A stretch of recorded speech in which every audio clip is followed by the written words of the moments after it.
Arduino Engineering Kit was created in a collaboration between MathWorks and Arduino. MathWorks, as you might know, creates MATLAB, Simulink, and Stateflow, three software packages that allow you controlling data in different ways. MATLAB will allow you creating code in order to take data from long data arrays and handle it. Simulink will do the same thing by using a block language. And finally, Stateflow allows you to create state machines that can be connected to either MATLAB or Simulink.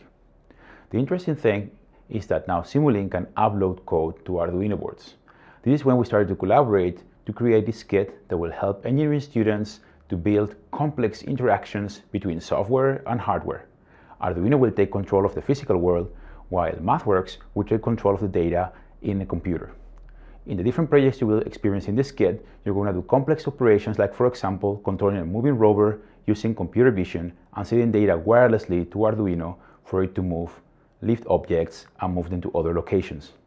You could also make a robot that will be filming a whiteboard, capturing a drawing, and reproducing it using a whiteboard marker. Finally, the third project is a motorcycle that you will get to balance using complex algorithms.